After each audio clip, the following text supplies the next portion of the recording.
Hey everybody, welcome to another amazing episode of Life Behind the Grind in Hollywood. Today we're at the park and we'll be meeting my little brother and creative entity, James M. Black.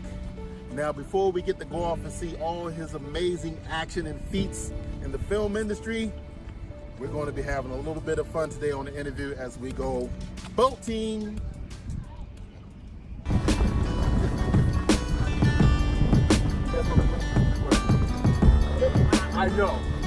I know. Hey.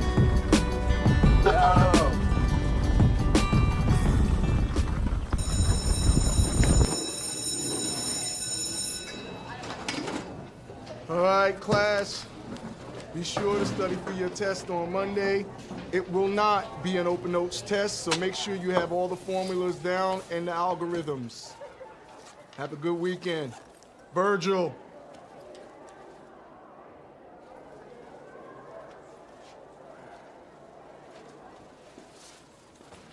What's up, Mr. Pierce? You tell me.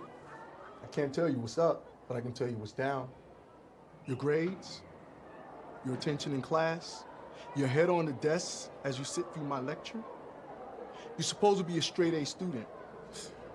I'll do better, all right, man. Now, I've heard that before. Mr. Pierce, I don't think you really understand. Why do you even come to class, Virgil? Huh? No, whatever, man. Hey, sit down. I'm not done talking to you yet. Man, come on, Mr. Pierce. Sit down, Virgil.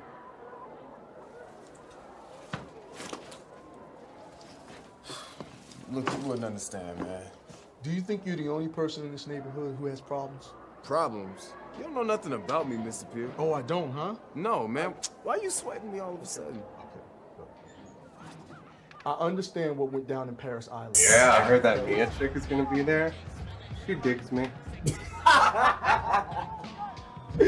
Says who, dog? Says everybody, man. She's always looking at me and shit. No. Benny, my nigga, I'm not seeing you not with one chick. I mean, ever. I'm starting to wonder if you can actually like bitches. Oh, fuck you, man. Holly, man, what's happening? Ain't seen you in a while. Are we ready to get this work?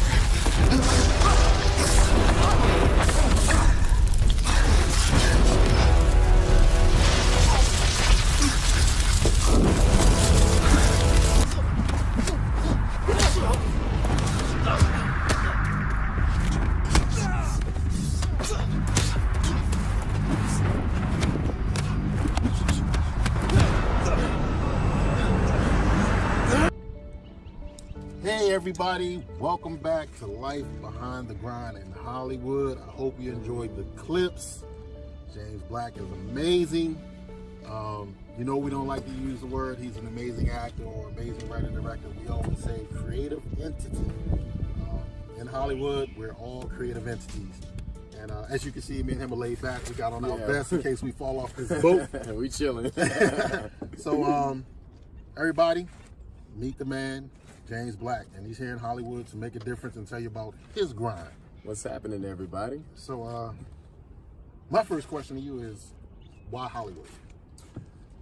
Why Hollywood? Because, well, for me, there's nowhere else. I've kind of tried everything else, tried. Right. Which, let you know that there was failure somewhere. And nothing ever really worked for me. I've done the regular work life, I've done the school thing, tried to settle down at one point. But nothing just really filled that void. And I've been an artist since I could walk, instead of picking up the crayons and stuff, I picked up the number 2 pencil and started drawing. Right. So it's in me, it's in my blood, literally. Like, my grandfather was an artist. He was a jazz musician and a painter, John Moulton. My mother was a model, and now she's an actress. So here I am, trying to fulfill that life as an artist, and I feel like Hollywood is a place to do it. Yeah. And where you can showcase your talents and you know, affect people and give people inspiration and express yourself, you know. He's not lying, because his mom is amazing talent. I love her to death. She has skills, so it definitely runs in the family. So when you say like you tried everything like work-wise, like Yeah. what was that journey like? Like what did you do? So immediately after graduating high school, I moved to California. I moved to Stockton, California. And a lot of people ask, like, why Stockton? Well, because I knew I had to be in California, but I didn't have like a place to start. So, but I had an auntie. I still have an auntie who lives in California, my Aunt Dorian. Love her to death. She's been my rock through. She's gotten me through a lot while I was out there. So, What's up, Aunt Dorian? Aunt Dorian. Shout out to Aunt Dorian. And basically, I started going to school there, and I eventually found a church home. Long story short, that didn't work out. So I ended up, what was supposed to be a 2-year stay out there ended up being 7. Ooh. And I found a job. I was working in this factory. You know, I was making decent money. And I got to a point where I was just kind of there. You know, I was just there. You know, just taking up space. You know, just another bill payer. Right. And another number, man, another number on the spreadsheet. Yeah. And then I found out I had a cousin who lived in LA, Brandon Moten. Shout out to Brandon Moten. He was doing commercials in Los Angeles, and I figured, you know what, I ought to holler at Brandon and see what's up with LA. Yeah. You know, see what's up. And because I always had this idea, like I knew I wanted to be in the arts somewhere. I just didn't really know what platform it would be, whether it would be as an actor. Originally, I wanted to do concept art. Like, if you look at video games or movies or comics, they always have the concept artist, the guy who designs the character, who designs the environment, and they shoot based off of that look. That's originally what I wanted to do, but acting was something that I just thought was out of my reach. Which a lot of my audience, I know you guys also think that acting is out of your reach. It's not. And you can see the family right here. He made the leap. He just came out and did it. It's like when you do your first backflip. Once you get over that fear of doing it, just do it. There's nothing to it, you know. Right. You know, I said screw it, and I just decided to move on out here. I came out here a few times and tested the waters and just made it happen. No pun intended. Right. And so, do you still feel like that it's more of a grind now, or do you just feel like this is just the journey of the dream? It's still a grind. Yeah. It's absolutely still a grind. The thing is, it never stops. Right. Even when you make it onto the big sets and work across top actors, it still doesn't stop. You know, the attitude remains the same. It's just it's just like your process, I guess, evolves. You know, your methods evolve. Okay, at one point you weren't worried. You're worried about how am I going to pay the bills, but let's say you get to this particular place in your life, and now you're worried about, okay, I'm not sure which script I need to take. You know, that's a good problem to have. Right. That's a great problem to have, but to me, the attitude never changes. You know, it's still a grind. You know, it may not be for the dollars. Now it may be about the creative decisions that you have to make. Now you may have a team that you need to take care of. You may, you know, now instead of being the cog in the machine, now you're the machine. You know what I mean? And hey, that kind of rhymes. But that's what I feel it will eventually be. Like me, I'm still very much in the grind. You know, but I'm living it. I'm living the dream. I don't like to say I'm in the struggle, although Right. a lot of times it is a struggle. It's definitely a fight. It's a constant fight. Shout out to Choice, man. He always tells us, you know, be in the moment. You know, live in the moment. You know, don't focus on, you know, the issues that you're having that's, you know, hindering your progress. You know, just be in the moment. You know, things are supposed to happen for a reason. You're here because you're supposed to be here. And if you make that leap of faith and be here, you're right where you need to be. That, to me, I find comfort in that. Yeah. So it doesn't. I know struggle. I know it's tough at a lot of times, but at the same time, it's like, but this is what I signed up for. Yeah. You know, that just gives me comfort. Yeah. And he said something like to my audience. I want to tell y'all. He said something really crucial too a few seconds ago, which was sometimes it's not about the dollar. And a lot of people are like, I want to go to Hollywood. I want to become a star. I want to make all this money. And sometimes it's not about the money. It's about where you are creatively at the moment that you're in while you're in the dream. Yeah. For example, there was a conversation on Facebook, and it was about working for free. And I just felt like I myself have done a lot of work for free. And I felt like sometimes notoriety or acknowledgement, it's far more priceless and far greater than getting paid for that day. Yeah. And if you want recognition, sometimes you gotta work a lot for free. Yeah. So people know who you are. Pay your dues. And Choice was great, man. Choice, what's up, Choice? He gave Choice a great, Skinner. he gave a great interview, and it's very informative. And he's definitely about be in the moment, be where you're supposed to be. A lot of times, if you deny yourself of being in the moment where you're supposed to be at, there's this what do you call it? Not a pain, but it's an uncomfortable feeling because you don't belong where you are, because you're denying yourself of being in the moment. And another thing, you were talking about, you know, the money. Another thing that Choice also says, this is why me and him connect so well. The purpose of why you're doing it. Are you doing this for the money? Me, that was never, like, the money's nice, don't get me wrong. Like, yeah, pay me. But when you do it for the love of it, for the love of the craft, you know, when you do it, when your reasons go beyond your bank account, you have a lot more to fight for. You And the project looks better. Yeah, it looks passionate about it because you see the love behind it. Right. And then when you eventually have someone walk up to you and say, "Yo, like that role you played, like that was my daddy, or that was my brother, that was, you know," that's the ultimate gift. Right. I've had that once. I did a TV episode on this docudrama series called The Coroner, I Speak for the Dead, on Investigation Discovery, and I played the villain, the murderer. So basically it's based on a true story. They do like reenactments and stuff, and so I was playing the victim's killer, and I was out one day, and this guy, he stopped me and recognized me and was like, "Yo, like, are you the dude from that Investigation Discovery?" I'm like, yeah, I played Jerry. He's like, "Yo, man, you murdered that. Yo, you know how many dudes I've seen like that had to deal with it?" And I'm like, and you know, we shook hands, you know, hugged. And, you touched somebody. Yeah, like, see, touch somebody. That's where it really matters. And I feel like if you don't have that, then you're already off to the wrong start. You know, a lot of people, you know, are about the money, and some of them get away with it. But for me, like, it's about the love, man. Yeah. It's about the work and the effect that it has on people.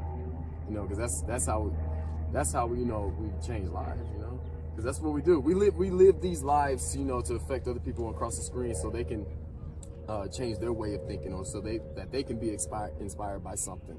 Yeah, that's cool. You know? So I mean, that's something you guys should remember. Like, we live lives to change others' lives. Yeah. We play characters, roles. We do what it can to inspire, to make you feel something, to make you want to do what he did. Is like, I'm going to make that journey. I'm going to get on that Greyhound bus. I'm going to take that trip all the way across the United States and go to California and make something happen. So, right now, what are you doing? What do you got planned? What are you going to work on? Where do you see yourself? Right now, I'm working on a visual effects project for a short film that I shot back last April. So I got onto this film. I won't mention the name. You know, director asked, you know, everybody, you know, we need names. We want all names. We want all the dirt. The skinny. It's like a sci-fi action joint. I played the main villain, and he needed visual effects artists. So I told him, hey, I got experience in that because I do visual effects artwork, and so I'm one of the artists right now. I'm finishing up on that. I'm currently developing 2 short film scripts, location scouting for one. And right now, that's kind of my focus right now. And I'm helping other people with their projects. I do lots of photography on the side. I shoot a lot of actors' headshots. Hit me up. She needs some shots, so she can get back in the game. That's the grind in Hollywood, I was working on Black Lightning like every day, and because it was a ton of work, and because we didn't have an actual budget, we didn't have any actual funding. It was all kind of coming out of our own pocket. So all these days that I'm spending working on the computer, trying to make it, right, editing every little last detail, I'm not making any money. So Mom really just showed out as a mother. Like, she was handling bills, paying for all the expenses and stuff while I was able to, work. And for that, she went beyond what a mother would. She did, like, she really went above and beyond, but she's always been like that. Right. Just always been super supportive, not just of me, but like all my friends were considered her sons. Even in our acting class, everybody called her Mama Joan. Like, she's a real mother, a real woman, and everybody has a Mama Joan in their family.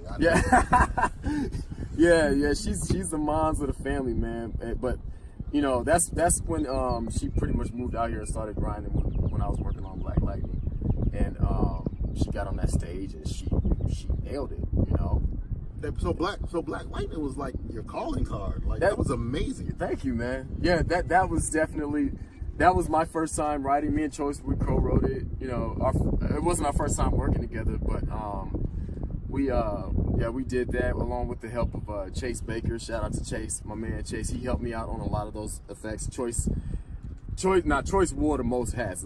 Like, that dude is a beast. Yeah. Like, when you're the director, co-writer, producer, lead actor, editor, fight choreographer, it's a lot of wardrobe hats, choices. Right. Actually, I was over the wardrobe. But yeah, man, Choice, man, he's a force to be reckoned with, man. And I learned through that project. I learned a lot about that dude, a lot about who I am as an artist, a lot about what it takes to create something. And the thing about it, when you do, really test yourself. When you do something without money, like, you really find out how creative you really are. Yeah. A lot of people. And how hard it really is to create without money. Yes. That's when okay, this is where I'm at. Do a project with no budget, or a micro budget, Yeah. But that was an intense undertaking. But I wouldn't take it back for the world. That's our baby. That's our calling card. It's on YouTube. It's a 34-minute short, which is pretty long for a short. Right. But originally it was like the running time was like 48 minutes. Okay. But it was a passion project. It was. It was our passion project. Before the CW took on the character, before they did the pilot. Brilliant strategic move. I thought that was so great, because everybody's always trying to do a Spider-Man or Wolverine or a Thor or. And you guys just like, I'm gonna grab somebody that nobody's thinking about. Yeah, and it's funny, like, Black Lightning he was one of the first black characters on the DC side of comics to really be something. Created by Tony Isabella with Trevor Von Eden. They created an amazing character, and for so many years, like, that character's just been really slept on. You know, and then Static Shock came onto the scene, or Static, he came onto the scene, and then everybody was just all over Static. But we figured we should do a film. Let's do a superhero film that nobody knows about. Black Lightning.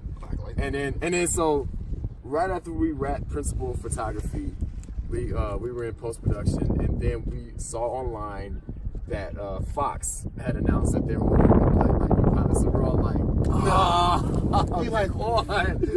So it's supposed to be the other way around. They're supposed to do something, we copy them, but they're copying us. Right. But see, nobody knew that we were doing it. We kept it under serious wraps. And so we were like, okay, well, let's just kind of gain some traction off of that momentum. But we decided to put Static in there because everybody knows Static. And everybody thought that Black Lightning was a grown-up version of Static, which he's not. They're two totally different characters, so we made that separation. What I love is I saw it, the way you came up on the scene as Static Shock. I was like, yo, that was amazing, just like the comic book and the cartoon. Yeah, like we based that off of a particular comic where they teamed up together. Yeah. And also in Young Justice, you know, Black Lightning, you know, he eventually mentored Static. They have like a good little dynamic there. And yeah, that's the story behind Black Lightning, man. That's amazing. So to everybody out here, as you can see, like he had a passion, he had a dream, and he came and did it. He didn't question it, and if he did question it, he asked himself, why am I questioning it? Let me just go do it. And he took odds and end jobs. He did what he had to do for the grind.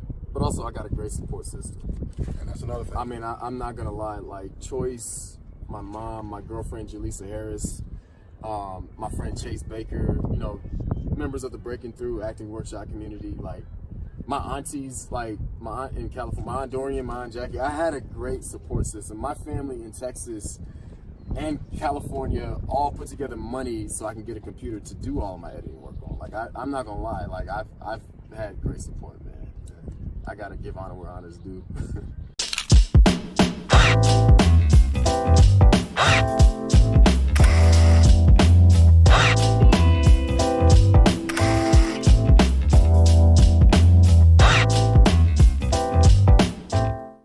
Yeah, so that's awesome. So we out here on the water, as you can see. We got our life vests on. Yes. I'm out here with the family. I'm out here with the wife. I'm out here with my brother James. This is the life. Yeah, right now this is a life. It's calming. It's peaceful. But thanks for joining us on Life Behind the Grind in Hollywood. Thanks for James showing out. Appreciate all you people for watching. And you know I never end my episode without my wife. So here we go again. Come on, baby. This way. Which way? Keep saying this way. That way. All right, so Life Behind the Grind in Hollywood. There's the wife who's making it all happen. So we'll see you on the next episode. Make sure you come to my YouTube channel if you don't know how to find the channel, because YouTube is not simple. You know what I mean? It can't be like YouTube Life Behind the Grind in Hollywood or YouTube Chyna Mccoy. It's just like YouTube XLDTW or whatever. But just go to YouTube, type in Life Behind the Grind in Hollywood, check out the episodes, and we'll be seeing you.